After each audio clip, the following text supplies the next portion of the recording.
नमस्कार, आप देख रहे हैं हेडलाइन 24 न्यूज और मैं हूं आपके साथ भारती लोधी। आइए बढ़ते हैं खबरों की ओर। चतु संप्रदाय निरक वेदांत परिषद महंत श्री मोहिनी विहदी शरण महाराज स्थान शादी का धाम वृंदावन ज्ञानेश महाराज क्षेत्रीय अधिकारी आरएसएस देवेंद्र सिंह राठौर पूर्व भी इस अवसर पर उनके साथ उपस्थित थे। ट्रेन से सत्ता एक्सप्रेस समाचार पत्र के विमोचन और अंतर्राष्ट्रीय महिला दिवस के अवसर पर आयोजित प्रतिभा सम्मान समारोह में शामिल होने भोपाल रेलवे स्टेशन पर पत्रकारों से मुखातिब होते हुए कहा कि बहन अंकिता जोशी द्वारा समूह संपादक अनुराग शुक्ला के प्रयासों से अपनी लेखनी के द्वारा समाज और सत्ता के बीच पारदर्शिता का कार्य करेगा, ऐसी आशा है कि पूर्ण विश्वास है। उन्होंने कहा कि जल्द ही भगवान कृष्ण की जन्मभूमि मुक्त होगी और जहां जहां प्राचीन देवस्थान कब्जे में हैं उन्हें और साथ ही संभल के देव स्थान भी मुक्त होंगे और तीर्थ बनेंगे। इस अवसर पर राम कथा ज्ञान यज्ञ कथा वाचक ज्ञानेश महाराज ने कहा कि सनातनियों की जागरूकता सर्वविदित हो गई है। इसका प्रत्यक्ष उदाहरण महाकुंभ में उमड़े श्रद्धालुओं की उपस्थिति से हो गया है। उल्लेखनीय है कि अंतर्राष्ट्रीय महिला दिवस के अवसर पर सत्ता एक्सप्रेस समाचार पत्र का विमोचन किया जाएगा और प्रतिभाओं का सम्मान किया जाएगा। इसके लिए देश के नामी संतों की उपस्थिति में छोटा कश्मीर के नाम से विख्यात नरसिंहगढ़ में किया जाएगा। कार्यक्रम कर रही है, प्रतिभाओं का सम्मान भी होगा। देखिए, का विषय है आज दैनिक सत्ता एक्सप्रेस पेपर सनय सनय पूरे भारत देश में अपने कदम बढ़ा रहा है। इसके तहत आज मध्य प्रदेश का कार्यक्रम करता है, हम सब लोग प्रदेश से बता रहे हैं और ब्रज की होली पूरे देश में चर्चित है। 40 दिन की ब्रज की होली बनती है। इस समय तो पूरे अपने चरम पर है ब्रज की होली का उत्साह। और अंकिता जी ने हमारे जो प्रधान संपादक अनुराग शुक्ला जी हैं उन्होंने आमंत्रित किया, हम लोग यहाँ पधारे।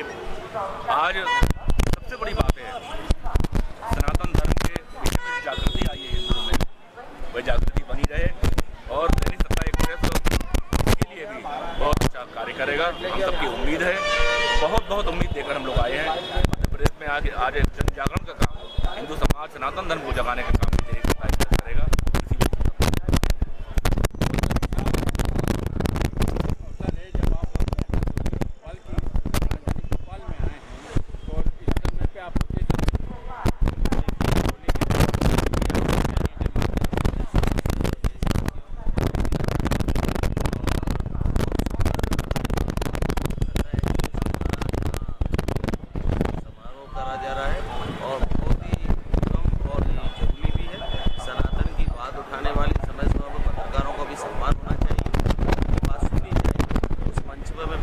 यहाँ हमारी बेटी अंकिता जी ने हमें इनवाइट किया और मैं ठाकुर श्री बांकी बिहारी परंपरा से मैं मोहिनी बिहारी शरण जो सिख संतों में आते हैं और सोचिए कि श्री धाम वृंदावन में इस समय गुलाल और रंग बरस रहा है, तो वहाँ से मैं खुशियाँ लेके यहाँ मध्य प्रदेश की धरती भोपाल में आया हूँ।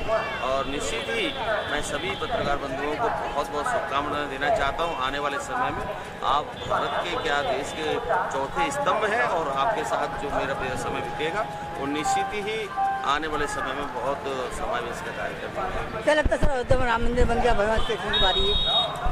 देखिए, अब बहुत कुछ हो रहा है। सनातन की बात सब जगह हो रही है, सनातन की बात करने वाले ही। अब ये देखिए उत्तर प्रदेश में हमारे अखिलेश जी ने केदारनाथ जी का मंदिर बनाया है, उनका भी झुकाव चुपके सही और वो सनातन को अपना रहे हैं और जिनके जो सनातन की बात करेगा वो देश में राज करेगा। 13.7 एकड़ जो भूमि है भगवान केशव देव जी की है और निश्चित ही वहाँ पर जिस तरह से अवशेष मिले हैं शंख चक्र के, वहाँ पर फूल के, कमल के, उस जगह पर भूमि पर जो गर्भगृह असली है उसी पर वो विवादित ढांचा है जो अभी जो कोर्ट ने वहाँ पर ये अपनी यहाँ पर मांगना है, कोर्ट ने विवादित ढांचा मान लिया है संभल में जो विवादित ढांचा मान लिया, तो प्रत्येक विवादित ढांचे को अब उजागर किया जाएगा। निश्चित ही सनातन की जीत है। हम कुछ नहीं मांग रहे, जो हमारे पौराणिक जगह हैं, हमारे धर्म स्थल हैं, हमारी आस्था की जगह हैं, उन पर आप लोगों ने जबरन कब्जा किया है। उसको हम लोग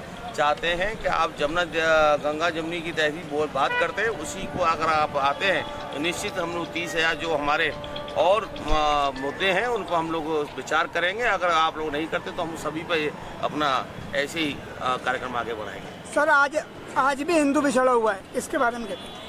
देखिए, अभी आपने महाकुंभ में आपने नज़ारा देख लिया है। अब सनातन अब जागृत हो चुका है, हिंदू अब सब जागृत हो चुका है। 75% पूरा देश अभी आप देख रहे हैं प्रयागराज में स्नान किए हैं और बड़े सौहार्द से उत्तर प्रदेश योगी आदित्यनाथ जी महाराज जी के अथक प्रयास से और ये आयोजन बहुत संपन्न हुआ और हर घर में अब भगवा लहरा रहा है और सनातन के प्रति लोग आकर्षित हो रहे हैं। और निश्चित ही ये राम राज्य की स्थापना तो हो चुकी है भगवान श्री कृष्ण की नगरी में। होली पर संकल्पित होंगे हम लोग और ये आश्वासन आपको देते हैं शीघ्र ही वहाँ लाला विराजमान होंगे। गौ माता और राष्ट्र माता घोषित होना चाहिए। ये तो हमारी पौराणिक स्त्री है, ये होना भी चाहिए क्योंकि ये हमारी जब तक हम गौ माता को राष्ट्र माता दर्जा नहीं देंगे तो पूर्ण तरह से हम लोग हिंदू नहीं कहलाएंगे। हमारी माता को अगर जो कोई आँच उठाता है या कुटाघात करता है तो हमें बड़ी दुख होता है। इसलिए हम लोग अभी सहिष्णुता की बात कर रहे हैं और सनातन की बात रखते हैं और सरकारें भी सनातन की हैं। उन सबसे भी अनुरोध करते हैं जैसे महाराष्ट्र की तरह उन्होंने राज्य माता का दर्जा दिया, ठीक उसी प्रकार से राज्य सरकारों से भी निवेदन है कि वो भी अपने क्षेत्रों में राज्य माता का दर्जा दें। और शीघ्र ही देश के प्रधानमंत्री मोदी जी इस पर विश्व की जो हाई कोर्ट ने भी अभी कहा है गौ माता की रक्षा भी करनी चाहिए, तो शीघ्र ही वो देश की राष्ट्र माता घोषित होंगी। फिलहाल के लिए इस खास खबर में इतना ही। देश विदेश की तमाम बड़ी खबरों को जानने के लिए देखते रहें हेडलाइन 24 न्यूज़। नमस्कार।